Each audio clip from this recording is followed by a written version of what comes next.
Bollywood silver screen presenting snatch. इस कहानी की शुरुआत में दो आदमियों को दिखाया जाता है। एक का नाम टर्किश होता है और दूसरे का टॉमी।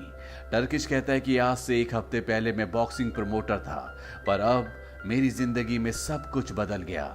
यहाँ से कहानी फ्लैशबैक में जाती है, जहाँ पर चार लोगों को दिखाया जाता है जो एंट्रैप में जाकर कुछ छोटे छोटे हीरे और एक बहुत बेशकीमती हीरा जो बहुत बड़ा होता है।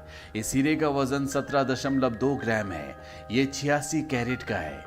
ये चारों लोग इन सभी हीरो को लेकर यहाँ से निकल जाते हैं। इन चारों में से एक का नाम फ्रैंकी है जिसके पास हीरे हैं, बाकी 3 रशियंस हैं। फ्रैंकी को अकेले यहाँ से लंदन जाना है, इसीलिए उसका साथी उसकी गन ले लेता है क्योंकि वो फ्लाइट में गन नहीं ले जा सकता। साथ ही वो उसे एक आदमी का नंबर देता है और कहता है कि अगर तुम्हें लंदन में गन की जरूरत पड़े तो तुम इस आदमी से, जिसका नाम बोरिस है, उससे गन ले सकते हो। फ्रैंकी के जाने के बाद ये रशियन बोरिस को कॉल करता है। दरअसल बोरिस इसका भाई होता है। ये बोरिस को बताता है कि बहुत जल्दी तुम्हारे पास एक आदमी जिसका नाम फ्रैंकी है वो गन लेने के लिए आएगा।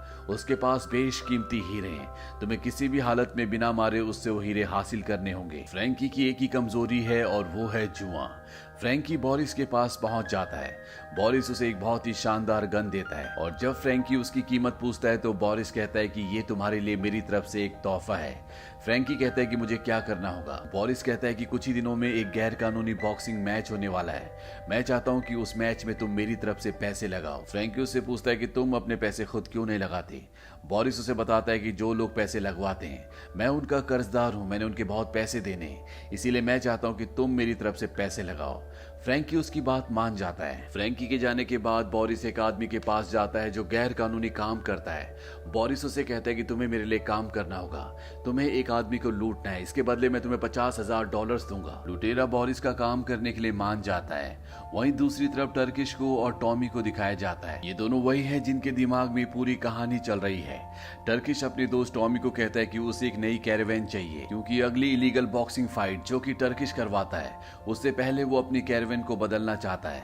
टॉमी एक बॉक्सर के साथ जो अगली फाइट में लड़ने वाला है जिप्सीज के इलाके में जाता है। जिप्सी वो लोग होते हैं जिनका कोई घर नहीं होता, ये कैरेवेन्स में रहते हैं, साथ ही ये हर तरह के गैर कानूनी काम भी करते हैं। टॉमी यहाँ पर मिकी नाम के एक जिप्सी से मिलता है जिससे वो एक कैरेवैन खरीदता है और जैसे ही उस कैरेवैन को अपनी गाड़ी के साथ फिट करके थोड़ा सा आगे बढ़ते हैं तो उसके टायर निकल जाते हैं। दरअसल मिकी ने इनके साथ धोखा किया है। टॉमी कहता है कि मुझे मेरे पैसे वापस चाहिए। मिकी कहता है तेरा जो बॉक्सर है इसके और मेरे बीच में फाइट हो जाए, जो जीतेगा पैसे उसके। मिकी और उस बॉक्सर के बीच में फाइट होती है।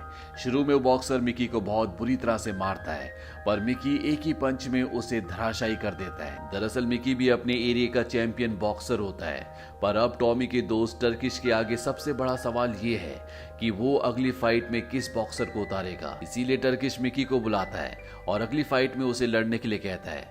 मिकी अगली फाइट लड़ने के लिए मान जाता है। टर्किश मिकी को कहता है कि तुम्हें 4th राउंड में हारना होगा। दरअसल सारे मैच पहले से फिक्स होते हैं, इसी तरह से बुकी पैसे कमाते हैं। वहीं अब फ्रैंकी को दिखाया जाता है जो छोटे छोटे सभी हीरे बेच देता है। हीरे बेचने के बाद वो उस जगह जाता है जहां पर बेट लगाई जाती है, जहां पर बॉक्सिंग मैच शुरू होने वाला है। यहाँ पर तीनों लुटेरे भी पहुंच जाते हैं, वो लुटेरे जिन्हें बोरिस ने फ्रैंकी को लूटने के लिए भेजा है। इन्हें फ्रैंकी चारों तरफ कहीं भी नहीं दिखता। इन 3 लुटेरों में से 2 लुटेरे बेट ऑफिस के अंदर पहुंच जाते हैं ताकि वहां से उन लोगों के पैसे जिन्होंने बॉक्सिंग मैच में लगाए ये सारा का सारा पैसा लूट कर यहाँ से निकल लें। लेकिन पैसा यहाँ से जा चुका होता है, इसीलिए इन लुटेरों के हाथ कुछ भी नहीं लगता। ये यहाँ पर बहुत तोड़फोड़ करते हैं, पर इससे पहले कि ये यहाँ से बाहर निकलते दरवाजे बंद हो जाते हैं। ये दोनों अंदर लॉक हो जाते हैं। साथ ही सीसीटीवी कैमरे में इन्हें रिकॉर्ड भी कर लिया जाता है। पर तभी इनका तीसरा साथी आता है और दरवाजा खोलता है। ये तीनों की तीनों यहाँ से निकल जाते हैं, पर इससे पहले कि ये गाड़ी से यहाँ से निकलते इन्हें फ्रैंकी दिख जाता है। ये फ्रैंकी को बेहोश करते हैं और उसका ब्रीफकेस जिसके अंदर वो बेशकीमती हीरा है उसके हाथ से बंधा होता है, इसीलिए इन तीनों को उसे अपने साथ लेकर जाना पड़ता है। वहीं अंदर बॉक्सिंग मैच शुरू हो जाता है और मैच शुरू होते मिकी अपने ओपोनेंट को एक जोरदार पंच मारता है। एक ही पंच में वो बॉक्सर धराशायी हो जाता है। हालांकि मिकी को 4थे राउंड में हारना था पर मिकी ने उनकी बात नहीं मानी और बॉक्सर को पहले राउंड में हरा दिया, जिस वजह से टर्किश के बॉस का बहुत नुकसान होता है क्योंकि उसके बॉस ने सारे पैसे मिकी के हारने पर लगाए थे। ये बात उसके बॉस को बिल्कुल पसंद नहीं आती। ये बहुत बड़ा और बहुत खतरनाक आदमी है। टर्किश का बॉस वहां से निकल जाता है। टर्किश जानता है कि उसका बॉस उसे नहीं छोड़ेगा, इसीलिए वो सीधा अपने ऑफिस जाता है ताकि सारे पैसे लेकर देश छोड़कर निकल जाए। पर इससे पहले क्यों निकलता, उसका बॉस वहीं पर आ जाता है और टर्किश से कहता है कि कुछ दिनों बाद मेरी एक बहुत बड़ी इलीगल बॉक्सिंग फाइट है और मैं चाहता हूं कि तुम उस जिप्सी को यानी कि मिकी को एक बार फिर से फाइट के लिए लेकर आओ, लेकिन इस बार उसे चौथे राउंड में हारना होगा। टर्किश का बॉस उसके सारे पैसे लेकर वहां से निकल जाता है। टर्किश और टॉमी एक बार फिर से मिकी के पास जाते हैं, लेकिन मिकी फाइट करने से मना कर देता है। वहीं उन लुटेरों को दिखाया जाता है जिन्होंने फ्रैंकी को किडनैप किया है, जिसके पास हीरा है। वहां पर बोरिस आता है। लुटेरों को पता है कि उसके पास हीरा है, इसीलिए बोरिस से हीरे का आधा हिस्सा मांगते हैं। बातों ही बातों में लुटेरे बोरिस का नाम ले लेते हैं। बोरिस गन निकालता है और फ्रैंकी को गोली मार देता है क्योंकि फ्रैंकी ने बोरिस का नाम सुन लिया होता है। इसके बाद वो फ्रैंकी के ब्रीफकेस को उठा लेता है जिसके अंदर बेशकीमती हीरा है। जाने से पहले वो इन तीनों लुटेरों को कहता है, मैंने तुम्हारे लिए $10,000 छोड़े हैं, तुम्हें फ्रैंकी की डेड बॉडी को ठिकाने लगाना होगा और अगर मेरा पीछा किया तो जो हाल फ्रैंकी का हुआ है वही हाल तुम तीनों का भी होगा। ये कहकर वो वहां से चला जाता है। और इससे पहले कि ये फ्रैंकी की डेड बॉडी को ठिकाने लगाते, यहाँ पर टर्किश का बॉस आ जाता है जिसके बेटिंग ऑफिस में इन तीनों ने पैसे लूटने की कोशिश की थी। दरअसल इसने इन तीनों को सीसीटीवी कैमरे में देख लिया होता है। ये इन तीनों को मारना चाहता है, पर इससे पहले कि ये इन तीनों को मारता, इनमें से एक उसे बता देता है कि जिस आदमी को हमने मारा है, जिसकी डेड बॉडी यहाँ पर है, इसके पास एक बेशकीमती हीरा था। अगर तुम हमें छोड़ दो तो वो हीरा हम तुम्हारे लिए ला सकते हैं। टर्किश का बॉस इन तीनों को धमकी देता है और कहता है कि 48 घंटे में अगर वो हीरा मुझ तक ना पहुंचा तो मैं तुम तीनों को और तुम्हारे परिवारों को मार दूंगा। ये कहकर वो वहां से निकल जाता है। पर इनकी मुसीबत अभी भी नहीं टलती। इन तक फ्रैंकी जिसने हीरा चुराया था, जिसे बोरिस ने मार दिया, उसका बॉस यहाँ उसे ढूंढते ढूंढते पहुंच जाता है और इनमें से एक को गन पॉइंट पर ले लेता है। लुटेरे को बताना पड़ता है कि बोरिस ने उसे मार दिया और हीरा भी उसी के पास है। वहीं दूसरी तरफ टर्किश के बॉस को टर्किश का कॉल आता है और वो उसे बताता है कि मिकी अब फाइट नहीं करना चाहता।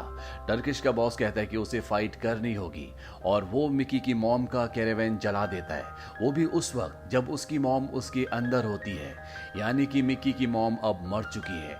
इस बात से मिकी का भाई और मिकी पूरी तरह से परेशान हो जाते हैं, पर मिकी के चेहरे पर एक अजीब सी खामोशी होती है। अगली सुबह यहाँ पर टर्किश और टॉमी आते हैं। इससे पहले कि वो मिकी से कुछ कह पाते, मिकी उन्हें कहता है कि मैं फाइट करने के लिए तैयार हूँ। वहीं बोरिस जिसके पास हीरा है, वो एक ज्वेलरी शॉप में जाता है। दरअसल वो हीरा बेचना चाहता है। इसी ज्वेलरी शॉप के ऑफिस में फ्रैंकी का बॉस, जो हीरे को और बोरिस को ढूंढ रहा है, वो बैठा होता है। तभी इंटरकॉम में उन्हें बताया जाता है कि कोई आदमी है जो बेशकीमती हीरा बेचना चाहता है और जब इस सब के सब स्क्रीन पर देखते हैं तो ये समझ जाते हैं कि ये बोरिस है। इसी के पास वो बेशकीमती हीरा है। ये बोरिस को कार की डिक्की के अंदर बंद करके घर के अंदर जाते हैं। घर के अंदर इन तीनों को हीरा मिल जाता है। वहीं घर के बाहर टेलीफोन बूथ पर एक आदमी को दिखाया जाता है। ये उन्हीं लुटेरों का साथी है जिन्होंने फ्रैंकी को किडनैप किया था। ये अपने साथियों को बताता है कि बोरिस यहाँ पर आ चुका है और उसे कार की डिक्की के अंदर बंद किया गया है। उसके दोनों साथी यहाँ पर पहुंच जाते हैं और जब फ्रैंकी का बॉस हीरा लेकर अपनी गाड़ी से वहां से निकलता है तो ये तीनों भी अपनी गाड़ी से उसका पीछा करते हैं। वहीं दूसरी तरफ टर्किश और टॉमी को दिखाया जाता है जो मिकी के घर से लौट रहे होते हैं। इन दोनों के बीच में बहस होती है और बातों ही बातों में टॉमी टर्किश के दूध की बोतल बाहर फेंकता है। दूध की बोतल फ्रैंकी के बॉस की गाड़ी के शीशे पर जाकर गिरती है, जिससे उन्हें आगे कुछ भी नहीं दिखता और उनकी गाड़ी का एक्सीडेंट हो जाता है। एक्सीडेंट के तुरंत बाद बोरिस, जिसे कार की डिक्की के अंदर बंद किया गया था, वो बाहर निकल जाता है, लेकिन उसका चेहरा पूरी तरह से कवर्ड होता है, उसे कुछ भी नहीं दिख रहा होता। और तभी पीछे से लुटेरों की गाड़ी आती है और वो गलती से बोरिस को अपनी गाड़ी से उड़ा देते हैं। यहाँ पर फ्रैंकी का बॉस और फ्रैंकी के बॉस का जो आदमी है, ये दोनों के दोनों पासी के एक बार में जाते हैं और तभी यहाँ पर तीनों लुटेरे पहुंच जाते हैं। दरअसल ये किसी भी कीमत पर हीरे को हासिल करना चाहते हैं। हीरे का ब्रीफकेस फ्रैंकी के बॉस के पास होता है। तीनों लुटेरे उस पर गन तान देते हैं, पर तभी यहाँ पर बोरिस भी पहुंच जाता है जो बुरी तरह जख्मी होता है। दरअसल एक्सीडेंट होने के बाद भी वो बच गया होता है, उसे भी हीरा चाहिए। पर तभी फ्रैंकी के बॉस का आदमी जो अंदर होता है, ये एक शार्प शूटर है। वो अंदर से कई गोलियां चलाता है, जिस वजह से बोरिस की मौत हो जाती है और तीनों लुटेरे मौके का फायदा उठाकर हीरा लेकर वहां से निकल जाते हैं। लेकिन फ्रैंकी का बॉस और उसका शार्प शूटर इन तीनों लुटेरों तक पहुंच जाते हैं। ये तीनों लुटेरे अब फंस चुके हैं। अगर हीरा इन तीनों ने इन दोनों को नहीं दिया तो ये इन्हें मार देंगे। अगर ये हीरा इन्हें दे देते हैं तो टर्किश का बॉस, जिसके ऑफिस में इन्होंने लूटपाट करने की कोशिश की थी, जिसने इन्हें 48 घंटे का टाइम दिया है, वो इन्हें और इनके परिवार को मार देगा। इसीलिए ये झूठ कहते हैं कि हीरा इनके ऑफिस में है। अब ये सब के सब ऑफिस में पहुंच जाते हैं। ऑफिस में चारों तरफ सामान बिखरा होता है। दरअसल इन तीनों लुटेरों का एक कुत्ता है जो बहुत ही अग्रेसिव होता है। उसने ऑफिस का यह हाल किया होता है। फ्रैंकी का बॉस इनसे हीरा मांगता है।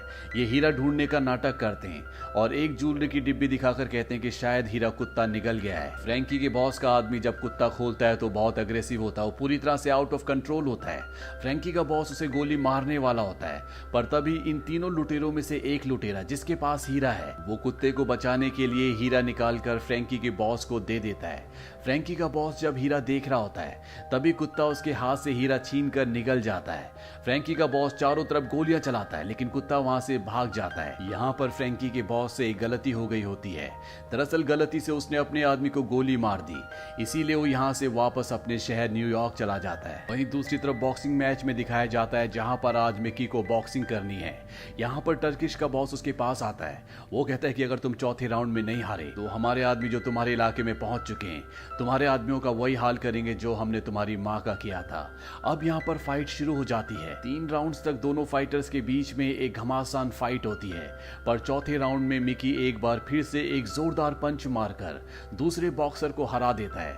यानी कि मिकी ने एक बार फिर से उन्हें धोखा दिया है। वहीं मिकी के इलाके में दिखाया जाता है कि उन्हें पहले से पता था कि यहाँ पर कुछ लोग उन्हें मारने के लिए आए हैं। इससे पहले कि वो लोग इन पर हमला करते, मिकी के लोग उन सबको मार देते हैं। और जब टर्किश का बॉस बाहर अपनी गाड़ी के पास आता है तो उसकी गाड़ी में भी मिकी के लोग होते हैं जो टर्किश के बॉस को मार देते हैं। इसके बाद मिकी यहाँ से अपने आदमियों के साथ निकल जाता है। दरअसल मिकी अपने ऊपर ही पैसे लगाता था और फाइट जीतने के बाद उसने अब बहुत सारे पैसे कमा लिए। अगली सुबह टर्किश और उसका दोस्त टॉमी मिकी के इलाके में जहाँ पर उन्होंने कैंप लगाया था वहां पर जाते हैं, पर यहाँ से सारे के सारे जिप्सी अब जा चुके होते हैं। रात को यहाँ पर बहुत खून खराबा हुआ था, इसीलिए यहाँ पर पुलिस आई होती है। पुलिस इन दोनों से पूछती कि तुम यहाँ पर क्या कर रहे हो, पर इससे पहले कि ये कोई जवाब देते ये उस कुत्ते को देख लेते हैं जिसके पेट के अंदर हीरा है। इन्हें नहीं पता कि इसके पेट के अंदर हीरा है। ये पुलिस को झूठ कह देते कि हम यहाँ पर कुत्ता घुमाने आए थे। पुलिस इनकी गाड़ी की तलाशी लेती है और इन्हें इनका कुत्ता लेकर यहाँ से जाने के लिए कहती है। दरअसल ये कुत्ता लुटेरों को जिप्सीज ने दिया होता है, इसीलिए वापस उसी जगह पर पहुंच जाता है। लुटेरों को ये बात पता होती है, वो भी इस जगह पहुंच जाते हैं, लेकिन पुलिस उन्हें पकड़ लेती है। और जब वो उनकी गाड़ी की तलाशी लेती है तो उनकी गाड़ी में फ्रैंकी की डेड बॉडी होती है, इसीलिए पुलिस उन तीनों को पकड़ लेती है। टॉमी और टर्किश कुत्ते को लेकर जब अपनी गाड़ी से जा रहे होते हैं तो लुटेरे कुत्ते को टॉमी और टर्किश के साथ जाते हुए देखते हैं। जब ये दोनों रास्ते में होते हैं तभी कुत्ता भौंकना शुरू कर देता है, उसकी तबीयत खराब हो जाती है। और यहाँ से कहानी वापस प्रेजेंट में आ जाती है जहाँ पर टर्किश और टॉमी ये पूरी कहानी किसी को सुना रहे होते हैं। इसके बाद ये बताते हैं कि कुत्ते के पेट के अंदर डॉक्टर को हीरा मिला। दरअसल इनके सामने हीरो का एक व्यापारी होता है जिसे ये हीरा बेचना चाहते हैं, और ये हीरो का व्यापारी और कोई नहीं बल्कि फ्रैंकी के बॉस का दोस्त है जो अपने साथी को मारने के बाद वापस न्यूयॉर्क चला गया था। हीरो का व्यापारी एक बार फिर से फ्रैंकी के बॉस को कॉल करता है और वो एक बार फिर से फ्लाइट से न्यूयॉर्क के लिए निकल पड़ता है। इसी के साथ ये कहानी यहीं पर खत्म हो जाती है। ये फिल्म ईयर 2000 में रिलीज हुई थी। IMDb पर इसकी रेटिंग है 8.3। इस फिल्म का बजट था $10 मिलियन और बॉक्स ऑफिस पर इसने कमाई की थी $83.6 मिलियन की। उम्मीद करते हैं कि ये कहानी आपको पसंद आई होगी।